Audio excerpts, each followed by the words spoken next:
Chers amis journalistes, je voudrais vous remercier de votre présence massive à la résidence de son Excellence M. Henri Konan Bédié, ancien président de la République, président du PDCI-RDA et du CDRP, et à l'heure actuelle président de la plateforme de l'ensemble des forces politiques et sociales de l'opposition. Comme vous le savez, le 14 septembre dernier, à l'issue de l'appel à candidature à l'occasion de l'élection présidentielle de fin 2020, le Conseil constitutionnel a proclamé une liste de candidatures, dont celle du président Henri Konan Bédié et la mienne, comme candidature retenue pour l'élection présidentielle. Vous le savez aussi que cette liste et le contexte de cette élection ont entraîné de nombreuses revendications, de nombreux désaccords, notamment parce que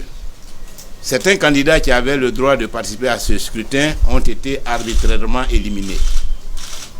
Notamment parce que M. Alassane Ouattara, qui est inéligible en vertu de la Constitution de 2016, a été retenu sans aucun argument juridique valable. Et notamment parce que la Commission électorale indépendante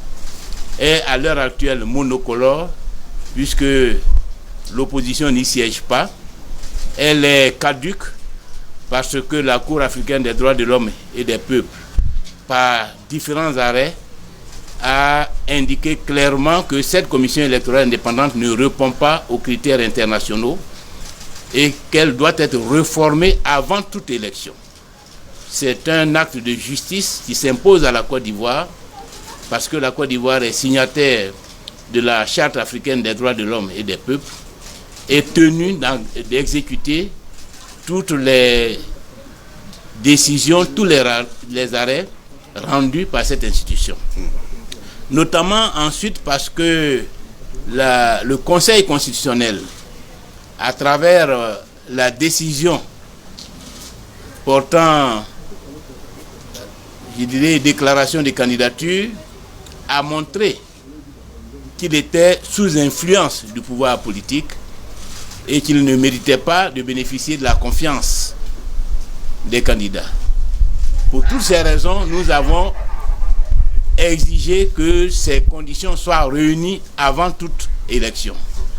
À l'heure actuelle, au moment où je vous parle, au moment où le candidat Alassane Ouattara s'apprête à entrer en campagne, aucune de ces conditions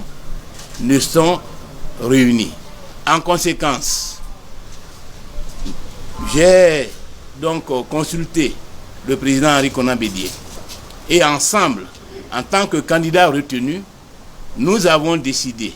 de porter solennellement à la connaissance de tous nos électeurs, de tous nos militants et du peuple de Côte d'Ivoire, à la connaissance de l'opinion nationale et internationale, que le processus électoral en cours ne nous concerne nullement, que nous ne sommes pas du tout concernés par le processus électoral en cours, que ce processus électoral est illégal parce qu'il ne répond nullement à aucun critère international et que nos militants, comme les électeurs ivoiriens, doivent s'abstenir de participer tant en ce qui concerne la distribution des cartes électorales qu'en ce qui concerne la campagne électorale. Nous invitons en conséquence nos militants sur l'ensemble du territoire à faire barrage à ce coup d'État électoral que le président Alassane Ouattara s'apprête à commettre, à empêcher la tenue